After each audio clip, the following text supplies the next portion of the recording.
Desde o término da lendária trilogia do Cavaleiro das Trevas, de Christopher Nolan, o público está acostumado apenas com o enorme sucesso que o MCU fez ao longo desses vários anos. A cultura pop foi infestada de inúmeros produtos ao longo de todos esses anos, remakes de games lendários, games que fogem do padrão convencional que a grande massa não costuma consumir, filmes excelentes, séries excelentes e muita, mas muita nostalgia. Obviamente, nem tudo são flores. A DC mostrou para o mundo o maior tutorial de tudo o que você não deve fazer com uma franquia gigantesca como essa. À medida que você vai avançando no tempo, você percebe que a qualidade das coisas não é mais algo necessário para a comunidade nerd. O importante para eles é a diversão e o fanservice. Se o foco do filme não for a ação, é como um descaso com o material original para eles, no qual 80% ali nunca leu. Fomos infestados de cenas pós-créditos, marketings desesperados e falsas representatividades em produções de Hollywood, o que é um grande problema para as pessoas que querem se sentir representadas por heróis, heroínas e etc. Acredito que chegamos em um ponto em que a DC vai ter que revolucionar o mercado, porque o mercado foi moldado por um tipo de consumidor, o consumidor acomodado. Se você está prometendo algo diferente, então esse diferente talvez faça com que as pessoas façam caretas para sua franquia. O ponto mais crítico disso tudo é que a DC não tem margem para erro.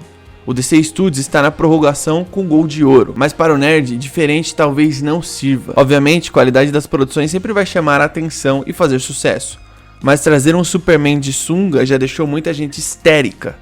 2 Batman simultâneos nos cinemas também deixou muita gente brava, mas o consumo de conteúdo triplicou em vista do que era há 15 anos atrás. Por isso as pessoas vivem com o celular colado na cara, xingando outras pessoas no Instagram por qualquer motivo, reclamando que o personagem X ou Y não é assim nos quadrinhos, que ele próprio nem faz questão de ler, mas reclamar é a sua especialidade, assim como eu reclamo aqui.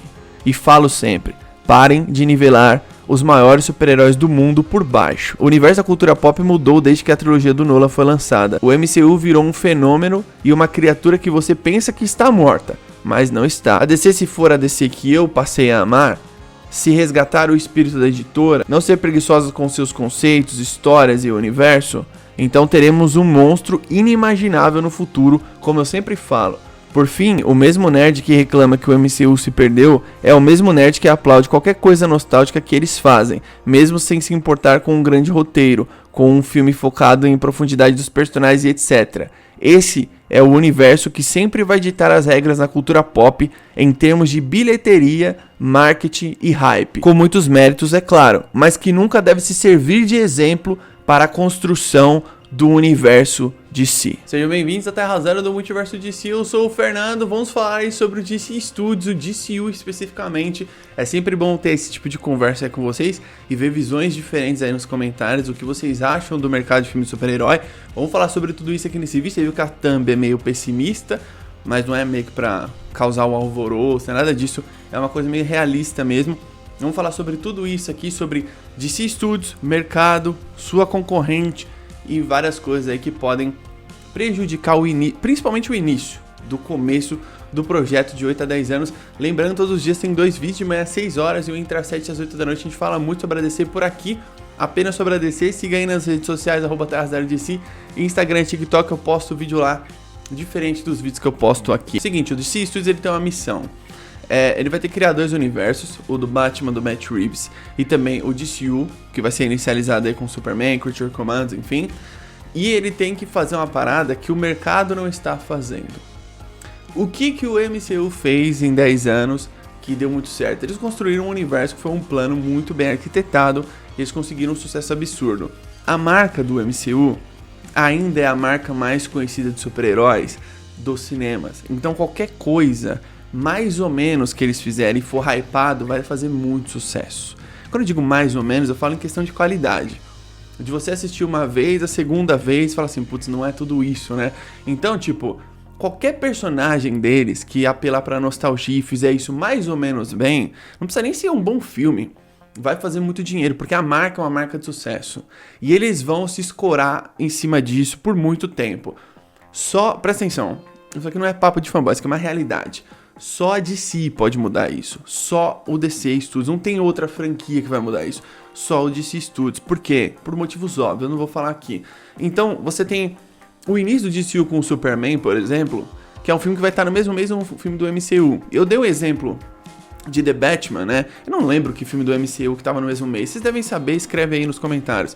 Esse filme do MCU, ele foi adiado porque eles viram o hype que tava no Batman. E outra, é o Batman, não é qualquer personagem. Então eles ficaram meio tipo assim, talvez a gente vai perder um pouco de bilheteria nesse filme aqui. E talvez o filme do MCU tenha feito até mais bilheteria que o The Batman, porque é super natural isso acontecer. A DC, ela não pode fazer qualquer produção. O James Gunn fala lá atrás que ele se baseia muito no Game of Thrones Westeros, que os personagens são complexos, enfim.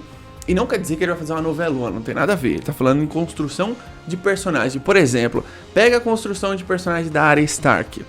Ela é literalmente o Batman do Nolan, do Batman Begins. Quase a mesma coisa, né? Não é meme, é parecido. É uma construção muito sólida, é muito foda, tá ligado? Eu sei que a série... Assim, às vezes eu assisto Casa do Dragão e vejo o quão Game of Thrones piora no final. Nossa senhora. Os nerds, eles reclamam muito, né? Ah não, o MCU tá isso. Eles reclamam o tempo todo. Quando o MCU lança um filme de nostalgia, qualquer filme de nostalgia, um filme mais ou menos, eles vão lá e vão assistir o filme, certo? Quando eu digo mais ou menos, é no sentido... Não é no sentido literal da palavra, tá? É mais ou menos tipo assim, eles lançam qualquer filme ali que apela pra nostalgia e a galera vai lá no cinema que nem um maluco assistir e eles fazem a bilheteria que eles fazem. É tipo aquele time que ganhou vários títulos, não tá jogando bem, mas quando começa a jogar bem de novo a torcida lota o estádio, tá ligado? Então, tipo, você tem aqui um problema. Qual é o problema? O DC Studios em meio a essa doutrinação de filmes de super-herói. Na cabeça do nerd, do nerdola, ele só quer saber desse tipo de filme de super-herói. Então ele é o cara que reclama que tem uma série do Pinguim, por exemplo, acontecendo. Eu vejo aqui mesmo no canal as visualizações baixas por essa série do Pinguim. Por quê? Porque é uma série de máfia, uma coisa diferente. A galera reclama do Coringa musical. Eu reclamo também. Porque eu não gosto de musical, mas é uma coisa diferente. Eu acho legal ser diferente, mas eu não gosto desse tipo de filme. E eu sei que a intenção do filme também não é fazer um filme do Coringa, é outra coisa ali. Agora, quando você tem uma abordagem diferente que você vai trazer para o DC Studios, a ousadia do James Gunn de falar assim, olha, cada produção tem o seu tom, é uma história fechada. Se ele conseguir fazer, por exemplo, vou dar um exemplo, cada filme igual o The Batman, que é um começo, meio e fim. Tá ligado? O filme fecha ali e você tem um vislumbre do que pode ser o futuro. O The Batman não tem cena pós-crédito. Não tem, tipo, a cena do Coringa, eu já falei aqui, né? Que ele aparece no final, ele poderia ser uma cena pós-crédito. No MCU, óbvio que seria uma cena pós-crédito. Ia ser repercutida. Nossa, explodiu minha cabeça. Você viu ele preso lá no Arkham? Aqui não. O Matt Reeves pegou e fez uma parada dele, única dele. Ele teve liberdade criativa para fazer o filme dele. O DCU não precisa seguir os passos do MCU e ele nem vai seguir. A DC precisa mostrar pro público, desde a primeira produção, que ela não vai fazer uma parada que o público está acostumado a assistir. Então por isso que é importante você fazer, por exemplo, Superman, Creature Commandos, Pinguim, Joker 2, The Batman 2, um monte de produção, uma diferente da outra, e jogar no colo do grande público e falar assim, ó, isso é o que a gente vai fazer aqui agora. A gente não tem fórmula, a gente não tem um padrãozinho, a gente não vai ficar apelando pra nostalgia. Imagina só, a DC pegar e trazer o Christian Bale de volta, falar, ó, ele vai ser o Darkseid. Pra quê? Você é louco? Pra que ele vai fazer isso? Tipo, não faz o menor sentido. É você pegar a imagem de um ator que tá atrelado a um personagem icônico, que é o Batman, que é o Christian Bale, e você pegar e colocar pro maior vilão da DC, óbvio. Christian Bale é um baita do ator, não tem nada a ver com o DCU, o universo do Batman do Nolan, mas eu acho que seria estranho, tá ligado? Uma coisa que nós, fãs da DC, precisamos entender, espero que todo mundo seja ciente disso. O começo do DCU, DC Studios, vai ser difícil. Quando eu digo difícil, o sucesso não vai ser estrondoso, não vai ser igual agora que o Wolverine voltou, não vai ter esse sucesso no começo. Por mais que você faça um filme inacreditável do Superman, o Superman tá no limbo nos cinemas, no limbo. Porque o Superman do Henry Cavill deu errado. Vou repetir pra você que não entendeu. Superman do Henry Cavill deu errado. Felizmente agora a gente tem um ator, né? Porque a gente não tinha um ator, a gente tinha um modelo, um modelão lindo. Agora a gente tem um ator. Agora o filme precisa ser bom e fazer sucesso. Pra trazer o Superman de volta das cinzas, né? Porque o Batman começou o resgate com o The Batman ali.